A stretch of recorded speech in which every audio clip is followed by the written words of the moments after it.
এবার ইরানে যে কোনো সময় বড় ধরনের হামলা চালাবে যুক্তরাষ্ট্র, দাবি রিপোর্টে। আরো বিস্তারিত জানিয়ে দিব। এদিকে সিরিয়া থেকে সব সেনা প্রত্যাহার করে নিচ্ছে আমেরিকা। এবার ইরানের সঙ্গে যুদ্ধের প্রস্তুতি নেওয়ার নির্দেশ নেতানিয়াহুর। এদিকে ইরানের কাছে 50টি যুদ্ধ বিমান মোতায়েন করেছে যুক্তরাষ্ট্র। আরো জানিয়ে দিব। এবার পাকিস্তানের পাঞ্জাবে 8 মাসে 900 জনকে হত্যা করেছে পুলিশ, দাবি রিপোর্টে। এদিকে জেনেভায় আলোচনা শেষ হতেই মধ্যপ্রাচ্যে যৌথ মহড়ায় ইরান রাশিয়া। রমজানের প্রথম দিন গাজায় ইসরায়েলি হামলায় ফিলিস্তিনি যুবক নিহত। এবং সর্বশেষে জানিয়ে দিব। এদিকে মার্কিন রণতরীগুলো ডুবিয়ে দেওয়ার হুঁশিয়ারি খামেনির। শুনছিলেন সংবাদ শিরোনাম, এখন বিস্তারিত। তবে তার আগে অনুরোধ থাকবে, এই ভিডিওতে একটি লাইক দিন এবং কমেন্টস করে জানিয়ে দিন আপনি কোন জেলা থেকে বা কোথায় থেকে আমাদের সাথে যুক্ত রয়েছেন। এবং সংবাদের সর্বশেষ গুরুত্বপূর্ণ আপডেট পেতে চ্যানেলটি সাবস্ক্রাইব করে আমাদের সঙ্গেই থাকুন। এবার ইরানে যে কোনো সময় বড় হামলা চালাবে যুক্তরাষ্ট্র, দাবি রিপোর্টে। ইরানে খুব শিগগিরই যে কোনো সময় বড় হামলা চালাবে যুক্তরাষ্ট্র, মার্কিন সংবাদ মাধ্যম অ্যাক্সিওস বুধবার এক প্রতিবেদনে এ তথ্য জানিয়েছে। প্রতিবেদনে বলা হয়েছে, মার্কিনিরা মধ্যপ্রাচ্যে সম্ভাব্য যুদ্ধের ব্যাপারে যতটা না বুঝতে পারছেন, তার চেয়ে বড় যুদ্ধের দ্বার প্রান্তে আছে যুক্তরাষ্ট্র, আর এ যুদ্ধ খুব দ্রুতই শুরু হতে পারে। সংবাদ মাধ্যমটি আরো জানায়, এবারের হামলা হবে অনেক বড়, যা কয়েক সপ্তাহ ব্যাপী চলবে। গত মাসে ভেনেজুয়েলায় যুক্তরাষ্ট্র যে নির্দিষ্ট হামলা চালিয়েছিল, ইরানের হামলা এমন হবে না, এটি হবে ব্যাপক ও বিস্তৃত। একটি সূত্র অ্যাক্সিওসকে বলেছেন, যুক্তরাষ্ট্রের সঙ্গে হামলায় যোগ দেবে দখলদার ইসরায়েল। তারা যৌথভাবে ইরানের বিভিন্ন জায়গায় লক্ষ্য করে মিসাইল ও বিমান হামলা চালাবে, যা ইরানের সরকারের টিকে থাকার জন্য হুমকি হয়ে দাঁড়াবে। গত বছরের জুনে ইরান ও ইসরায়েলের মধ্যে 12 দিনের যুদ্ধ হয়েছিল। এতে যোগ দিয়েছিল যুক্তরাষ্ট্র। দেশটি ইরানের মাটির নিচে থাকা পারমাণবিক অবকাঠামোতে হামলা চালিয়েছিল। অ্যাক্সিওস বলেছে, গত মাসে ইরান যখন সরকার বিরোধী বিক্ষোভকারীদের দমনে কঠোর ব্যবস্থা নেয়, তখনই দেশটিতে হামলার দ্বার প্রান্তে ছিলেন ট্রাম্প। কিন্তু অবস্থার পরিবর্তন হয়ে গেলে ট্রাম্প তার সিদ্ধান্ত পরিবর্তন করেন। এরপর নতুন কৌশল নেয় যুক্তরাষ্ট্র। তারা একই সময় ইরানের সঙ্গে আলোচনা, আবার অন্যদিকে সামরিক শক্তি বৃদ্ধি করতে থাকে। এদিকে সিরিয়া থেকে সব সেনা প্রত্যাহার করে নিচ্ছে আমেরিকা। সিরিয়া থেকে নিজেদের সব সেনা প্রত্যাহার করে নিচ্ছে মার্কিন যুক্তরাষ্ট্র। গত সপ্তাহে কৌশলগতভাবে গুরুত্বপূর্ণ একটি মার্কিন ঘাঁটি থেকে সব মার্কিন সেনা বিদায় নিয়েছে। ঘাঁটিটি এরই মধ্যে সিরিয়া সরকারের কাছে হস্তান্তর করা হয়েছে। সংবাদ মাধ্যমের প্রতিবেদনে বলা হয়, সিরিয়ায় কয়েকটি সামরিক ঘাঁটি রয়েছে যুক্তরাষ্ট্রের। এই ঘাঁটিগুলো তৈরি করা হয়েছিল এক যুগ আগে আইএস এর উত্থানের সময়। সাবেক প্রেসিডেন্ট বাশার আল আসাদের সময় সিরিয়ার শুরু হওয়া গৃহযুদ্ধের মধ্যেই 2014 সালে উত্থান ঘটে আন্তর্জাতিক জঙ্গি গোষ্ঠী ইসলামিক স্টেটের। উত্থানের অল্প সময়ের মধ্যেই সিরিয়া ও ইরাকের বিস্তৃত ভূখণ্ড দখল করে নিজেদের আলাদা রাষ্ট্র প্রতিষ্ঠা করে আইএস। আইএস কে দমনের জন্য সে সময় রাশিয়ায় সেনা মোতায়েন করে যুক্তরাষ্ট্র। 2014 সালে আইএস এর উত্থানের পর সিরিয়ায় 2000 সেনা পাঠিয়েছিল যুক্তরাষ্ট্র। বর্তমানে বিভিন্ন ঘাঁটিতে প্রায় 1000 সেনা রয়েছে। তাদের সবাইকে শিগগিরই ধাপে ধাপে প্রত্যাহার করে নেওয়া হবে। এবার ইরানের সঙ্গে যুদ্ধের প্রস্তুতি নেওয়ার নির্দেশ নেতানিয়াহুর। ইরানের সঙ্গে সম্ভাব্য যুদ্ধের প্রস্তুতি নিতে নির্দেশ দিয়েছেন দখলদার ইসরায়েলের প্রধানমন্ত্রী বেনিয়ামিন নেতানিয়াহু। ইসরায়েলি গণমাধ্যমের বরাতে এমন খবর জানিয়েছে আনাদুলু এজেন্সি। দৈনিক ইয়েদিউত আহরণও জানিয়েছে, নেতানিয়াহু বিভিন্ন উদ্ধার সংস্থা ও হোম ফ্রন্ট কমান্ডোকে যুদ্ধের প্রস্তুতি নিতে নির্দেশ দিয়েছেন। পত্রিকাটি আরো বলেছে, ইসরায়েলের বিভিন্ন নিরাপত্তা সংস্থায় সর্বোচ্চ সতর্কতা জারি করা হয়েছে। ইসরায়েলের সরকারি সম্প্রচার মাধ্যম কান জানিয়েছে, ইরান ইস্যু নিয়ে বৃহস্পতিবার ঢাকা নিরাপত্তা মন্ত্রিসভার বৈঠকটি হঠাৎ স্থগিত করে আগামী রবিবার নেওয়া হয়েছে, তবে এর কারণ জানানো হয়নি। এদিকে মার্কিন সংবাদ মাধ্যম অ্যাক্সিওস বুধবার এক প্রতিবেদনে জানিয়েছে, ইরানে খুব শিগগিরই যে কোনো সময় বড় হামলা চালাবে যুক্তরাষ্ট্র। মার্কিনিরা মধ্যপ্রাচ্যে সম্ভাব্য যুদ্ধের ব্যাপারে যতটা না বুঝতে পারছেন, তার চেয়ে বড় যুদ্ধের দ্বার প্রান্তে আছে যুক্তরাষ্ট্র, আর এ যুদ্ধ খুব দ্রুতই শুরু হতে পারে। সংবাদ মাধ্যমটি আরো জানায়, এবারের হামলা হবে অনেক বড়, যা কয়েক সপ্তাহ ব্যাপী চলবে। গত মাসে ভেনেজুয়েলায় যুক্তরাষ্ট্র যে নির্দিষ্ট হামলা চালিয়েছিল, ইরানের হামলা এমন হবে না, এটি হবে ব্যাপক ও বিস্তৃত। এদিকে ইরানের কাছে 50টি যুদ্ধ বিমান মোতায়েন করেছে যুক্তরাষ্ট্র। পরমাণু চুক্তি নিয়ে টানাপোড়েনের মধ্যেই মধ্যপ্রাচ্যে সামরিক শক্তি বাড়াতে শুরু করেছে যুক্তরাষ্ট্র। ইতোমধ্যেই ইরানের কাছে সমুদ্রে 2টি বিমানবাহী রণতরী পাঠিয়েছে ট্রাম্প প্রশাসন। এবার জানা গেছে 24 ঘন্টায় মধ্যপ্রাচ্যের দিকে রওনা দিয়েছে 50টির বেশি যুদ্ধ বিমান।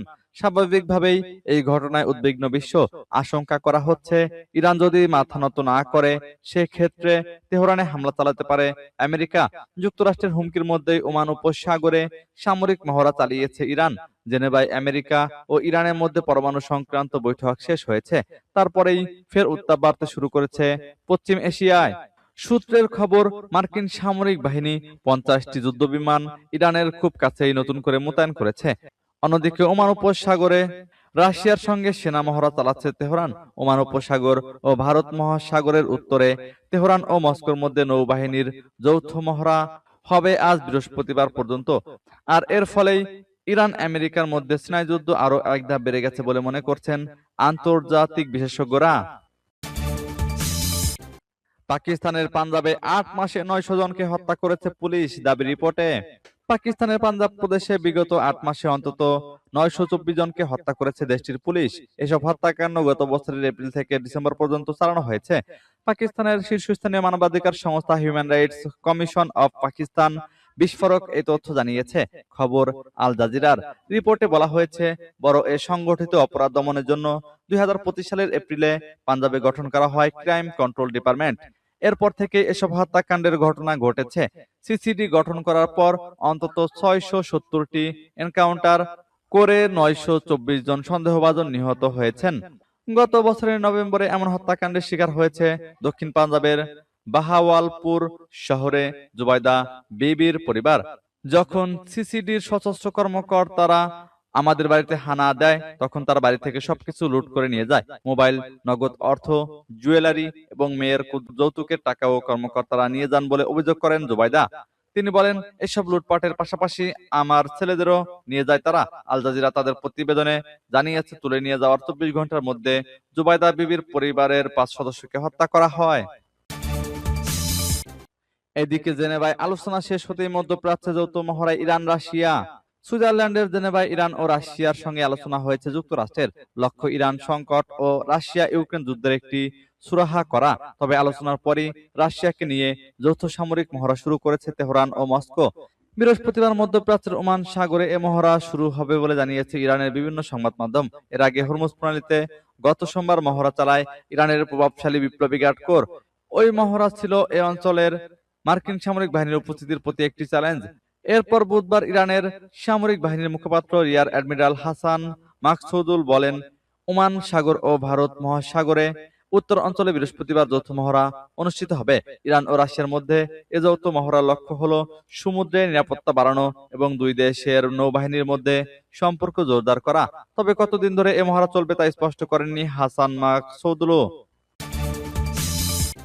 এবার রমজানের প্রথম দিন গাজায় ইসরায়েলি হামলায় ফিলিস্তিনি যুবক নিহত। পবিত্র রমজানের প্রথম দিন গাজার দক্ষিণাঞ্চলীয় শহর খান ইউনিসে ইসরায়েলি বাহিনীর গুলিতে এক ফিলিস্তিনি যুবক নিহত হয়েছে বলে জানিয়েছেন চিকিৎসকরা। খবর আনাদুলু এজেন্সির। বুধবার খান ইউনিসের নাসের হাসপাতালে এক সংক্ষিপ্ত বিবৃতিতে জানায়, পূর্বাঞ্চলের বানি সুহেইলা মোড়ের কাছে ইসরায়েলি গুলিতে মুহান্নাদ আল নাজ্জার নামে এক যুবক নিহত হন। প্রত্যক্ষদর্শীরা জানিয়েছে, ভোর থেকেই পূর্ব খান ইউনিস এলাকায় ইসরায়েলি সামরিক যান থেকে ভারী গুলি বর্ষণ করা হয়। একই সঙ্গে দক্ষিণ গাজার রাফার উত্তরে একটি এলাকায়ও গুলি চালানো হয়। এছাড়া মধ্য গাজার বুরেই শরণার্থী শিবিরের পূর্বাংশে গোলাবর্ষণের খবর পাওয়া গেছে। গাজা সিটি ও উত্তর অঞ্চলেও ইসরায়েলি যানবাহন থেকে পূর্ব বেইত লাহিয়ার দিকে গুলি ছোড়া হয়। দক্ষিণ পূর্ব গাজা সিটির জেইতুন এলাকায় আল সিক্কা সড়কের আশেপাশেও কামান থেকে গোলা নিক্ষেপ করা হয়েছে। এসব হামলায় তাৎক্ষণিকভাবে আর কোনো হতাহতের খবর পাওয়া যায়নি। গত 10 অক্টোবর থেকে গাজায় একটি যুদ্ধবিরতি কার্যকর রয়েছে। তবে স্থানীয় স্বাস্থ্য মন্ত্রণালয়ের তথ্য অনুযায়ী যুদ্ধবিরতির পরও শতাধিক লঙ্ঘনের ঘটনা ঘটেছে। এসব ঘটনায় 603 জন ফিলিস্তিনি নিহত এবং 1618 জন আহত হয়েছে বলে দাবি করা হয়েছে। এদিকে মার্কিন রণতরীগুলো ডুবিয়ে দেওয়ার হুঁশিয়ারি খামেনির। পারস্য উপসাগরে মোতায়েন করা মার্কিন রণতরীগুলো সমুদ্রের তলদেশে ডুবিয়ে দেওয়া হতে পারে বলে হুঁশিয়ারি দিয়েছেন ইরানের সর্বোচ্চ নেতা আয়াতুল্লাহ আলী খামেনি।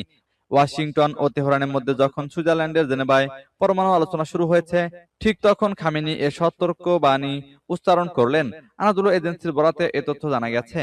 মঙ্গলবার তেহরানে এক অনুষ্ঠানে আয়াতুল্লাহ আলী খামেনি বলেন, বিশ্বের সবচেয়ে শক্তিশালী সেনাবাহিনী এমন এক চপেটাঘাত খেতে পারে যা থেকে তারা আর সেরে উঠতে পারবে না। যুক্তরাষ্ট্রের সেনাবাহিনীকে মার্কিন প্রেসিডেন্ট ডোনাল্ড ট্রাম্পের বিশ্বের সবচেয়ে শক্তিশালী সেনাবাহিনী দাবি করার পরিপ্রেক্ষিতে খামেনি এ মন্তব্য করলেন। ইরানের সর্বোচ্চ নেতা আরো বলেন, তারা বারবার বলছে যে ইরানের দিকে রণতরী পাঠানো হয়েছে। বেশ তো, রণতরী অবশ্যই একটি বিপজ্জনক যন্ত্র, কিন্তু রণতরীর চেয়েও বিপজ্জনক হলো সেই অস্ত্র যা একে সমুদ্রের তলদেশে ডুবিয়ে দিতে পারে। অঞ্চলটিতে যুক্তরাষ্ট্রের সামরিক শক্তি বৃদ্ধি ও তেহরানের বিরুদ্ধে ট্রাম্পের সাম্প্রতিক হুমকির মুখে খামেনির এ কড়া মন্তব্য এলো। গত শুক্রবার ট্রাম্প বলেন, ওয়াশিংটন ও তেহরানের মধ্যকার আলোচনা ব্যর্থ হলে বিশ্বের বৃহত্তম বিমানবাহী রণতরী ইউএসএস জেরাল্ড আর ফোর্ড শিগগিরই এ অঞ্চলে পাঠানো হবে।